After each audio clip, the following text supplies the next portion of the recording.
श्रावस्ती कौशल देशाची राजधानी. नगरातील अतिधनाढ्य श्रेष्ठी परिवार. लहान मोठ्या अनेक खोल्या असलेला 7 मजल्यांचा विशाल वाडा. या प्रचंड वाड्यात 4 माणसांचे छोटेसे कुटुंब. श्रेष्ठी परिवार सेठ सेठानी, एक मुलगा एक मुलगी. मुलीने किशोरी अवस्था संपवून उन्मादक यौवनात पदार्पण केलं. घरात अपार वैभव, विलासाची साधने. बाहेर देखील सर्व असते श्रावस्ती. नाच गाणी, आमोद प्रमोद, खेळ, लोक, नाटक्य, आकर्षक मनोरंजक, मोहमयी महानगरी. पिताश्रींना पैशाचा अनिवार्य मोह.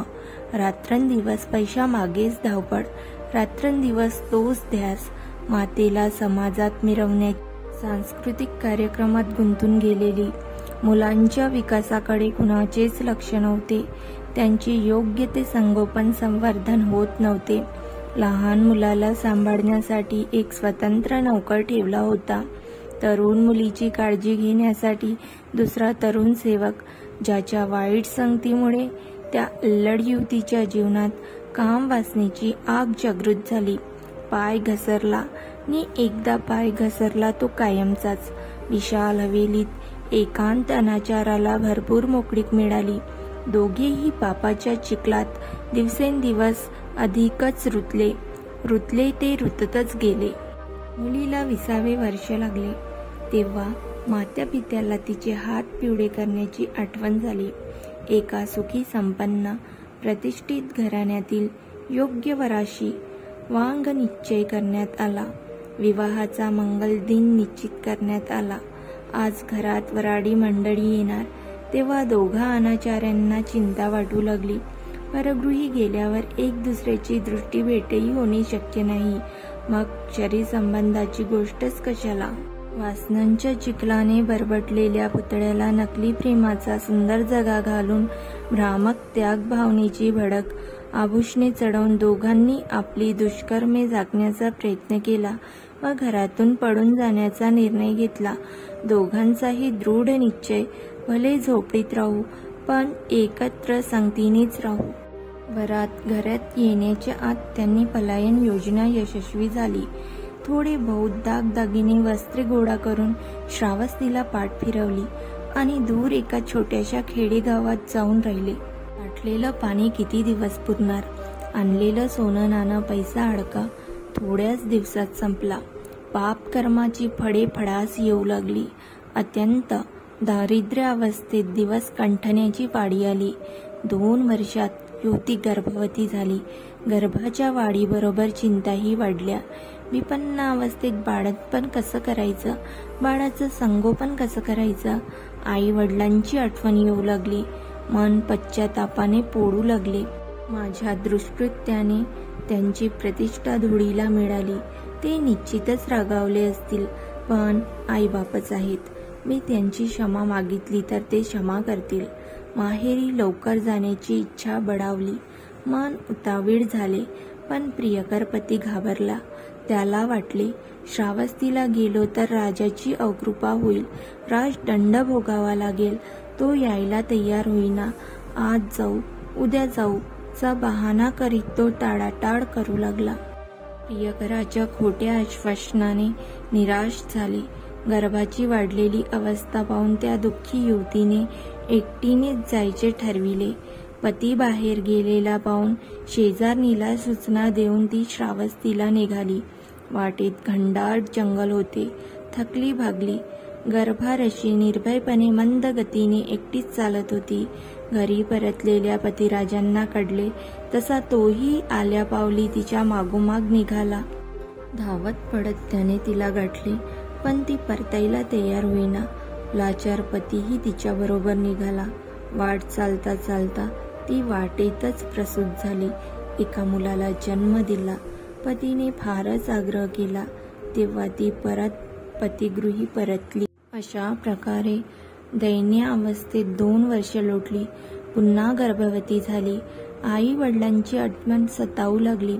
पतीने पुन्हा मागच्यासारखीच चाल ढकल चालविले. तो सासूरवाडीस जाण्याचे टाळू लागला. शेवटी तिने पूर्ववत एकटीनेच जाण्याचा निर्णय घेतला. पहिल्या मुलाला कडेवर घेऊन तशा गर्भार अवस्थेत ती श्रावस्तीकडे निघाली. नाईलाजाने पतीही तिच्या मागोमाग निघाला. दैवाचा खेळ ये रे माझ्या मागल्याप्रमाणे सुरू झाला. त्या निर्जन वनात पुन्हा तिच्या प्रसूती कडा वाढल्या आणि दुर्दैवाने यावेळी आकाशात वावटळ उठली. वादळ सुरू झाले.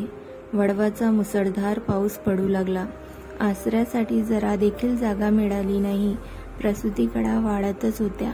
कुठे तरी विसाव्याला जागा हवी होती. पती विचार करू लागला. सुखासमाधानात वाढलेल्या या मुलीला माझ्यामुळे दुर्दैवाचे दशावतार पाहावे लागत आहे. या वादळी वाऱ्यापासून वाचविण्यासाठी मला काहीतरी केले पाहिजे. काही लाकडे तोडून सुकी पाने जमवून डोके झाकायला एखादे खोपटे तरी बांधूया. त्या भीषण प्रलयकारी भयानक वर्ष थांबायचं नाव नाही. रस्त्यातील छोटे छोटे ओढे देखील नदीचे रूप घेऊन वाहत होते. छोटीशी अचिरवती नदी देखील पुराच्या पाण्याने सुसाट वेगाने वाहत होती. 2 मुलांसह नदी पार करणे अशक्यच होते. ती जीवाच्या आकांताने शुशू असा आवाज काढू लागली. दोन्ही हात हलवू लागली, पण गिधाडावर त्याचा काहीच परिणाम झाला नाही. त्याने नवजात बालकाला आपल्या पंजांनी आवळून उंच आकाशात भरारी मारली. परंतु त्याचा परिणाम असा झाला की पलीकडील तीरावर असलेल्या मुलाला वाटले की माझी आई मलाच मोठ्यांदा हाका मारून हात हलवून बोलवत आहे. त्याने तात्काळ नदीत उडी घेतली व वाहत्या पाण्याच्या लोंढ्यात पाहता पाहता दिसेनासा झाला. दुःखी कष्टी दुर्दैवी माता. पतीला सर्पदंश झाला. एका मुलाला गिधाडाने खाल्ले, दुसऱ्याला नदीने पोटात घेतले. बिचारी अभग्नी शोक करीत रडत श्रावस्तीकडे निघाली. अजूनही तिला खूप वाईट दिवस भोगावयाचे होते. दुष्कर्माची आणखी फळे पिकायची होती. श्रावस्ती नगरात पोचण्यापूर्वी तिला स्मशानघाट लागला. स्मशानात चिता जळत होत्या. तिथे तिने एका श्रावस्ती निवासी माणसाला विचारले, कुणाचे निधन झाले. तिला कळले की काल रात्री तुफान वादळी वाऱ्याने व भयंकर पर्जन्यवृष्टीमुळे नगरशेठचा 7 मजली वाडा कोसळून नगरशेठ, त्यांची पत्नी व त्यांचा एकुलता एक मुलगा इमारतीच्या ढासळलेल्या ढिगाऱ्याखाली सापडून मरण पावले. ते तर तिचे आईवडीलच आणि एकुलता एक भाऊ होते. त्यांचेच मृतदेह चितेवर जळत होते. दुःखाचा पहाडच तिच्यावर कोसळला होता. आता जगात तिचा कुणीच आधार राहिला नव्हता. तिला स्वतःला सांभाळता आले नाही आणि काही वेळाने शुद्धीवर आली, पण गेलेला होश परत आला नाही. पूर्ण विक्षिप्त वेडी झाली. एक एक करीत शरीरावरचे सारे कपडे तिने फाडून टाकले. फार वेडी झाली. पूर्ण नग्न अवस्थेत श्रावस्तीच्या राजमार्गावरून गल्ली बोळातून फिरू लागली. डोक्यावरचे केस ओरबाडून छाती बडवून आक्रोश करीत फिरू लागली. हाय, माझ्या पतीला विषारी सर्प चावला. एका पोराला गिधाडाने खाल्ले. मोठा पोर नदीत बुडाला. आई बाप भाऊ इमारतीच्या कोसळलेल्या ढिगाऱ्याखाली मेले.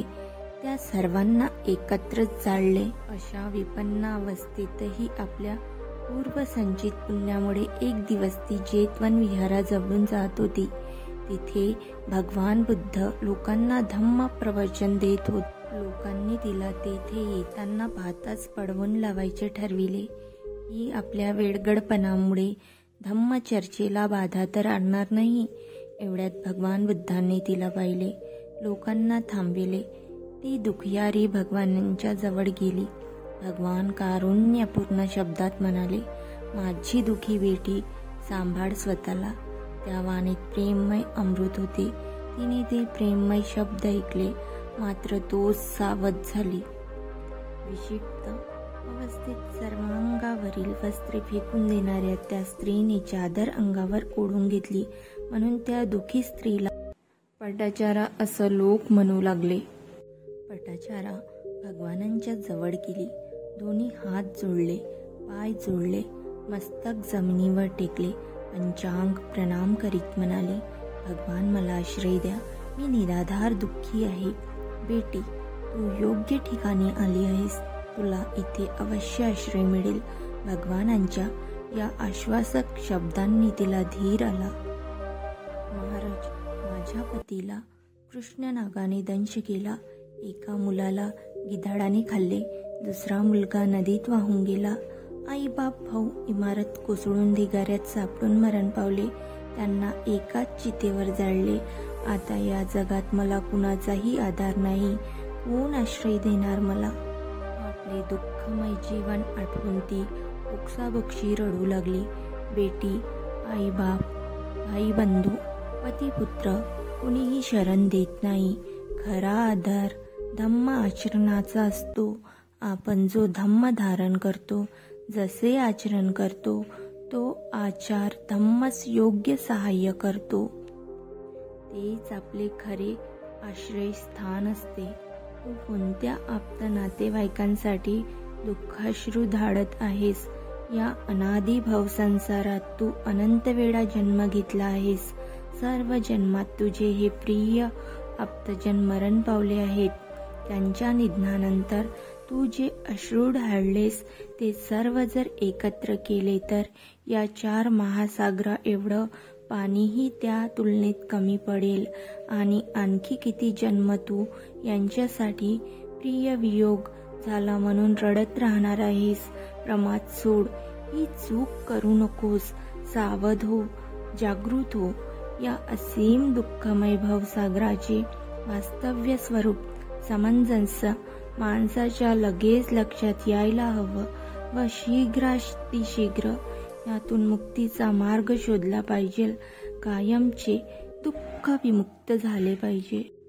भगवान बुद्धांच्या वाणीतून अमृताचा वर्षाव झाला. योग्य समंजस व्यक्तीने तो ग्रहण केला. ती अमृतमय वाणी ऐकता ऐकता ती एकाग्र झाली. थोडा काळ ती आत्ममुखी झाली, अंतर्मुखी बनली. शरीराच्या अंग प्रत्यंगातून अणुरेणूचा उदयव्ययी होत असल्याचा प्रत्येकारी अनुभव आला. अनेक जन्मांच्या पूर्वकर्म संचित पुण्याईचे फळ तिला मिळाले. अनित्य बोध झाला. सारं परिवर्तनीय आहे, सारखं बदलत आहे. या अनित्य बोधी धम्मगंगेत तिने अवगाहन केले. तिथे बसल्या बसल्याच तिला निर्वाण अवस्थेची अनुभूती आली. पटाचारा श्रोतापन्न झाली. कृतज्ञता विभोर होऊन तिने भगवान बुद्धांना नमस्कार केला. भिक्षुनींनी तिला संन्यस्त जीवनाची दीक्षा दिली आणि पटाचाराने दृढ निश्चयाने मुक्तिमार्गाची वाटचाल चालू ठेवली. जे भवसंस्कार राहिले होते त्यांना सामोरे जायचे होते. अंततर्प करीत करीत विपश्यना साधनेने त्यांना भस्मसात करायचे होते. अकालीच मृत्यू प्राप्त झालेल्या स्वजन प्रियजनांच्या आठवणीने साधना करणे कठीण जात होते. असे होत होत एक दिवस सायंकाळी दृढ संकल्प करून साधनेच्या तयारीस ती लागली. लोटा भरून बादलीतील पाणी घेतले. त्याने पाय स्वच्छ धुतले. सुक्या जमिनीवर वाहत वाहत ते पाणी जिरून गेले. फार पुढे गेले नाही. एक लोटा पाणी पुन्हा पायावर ओतलं.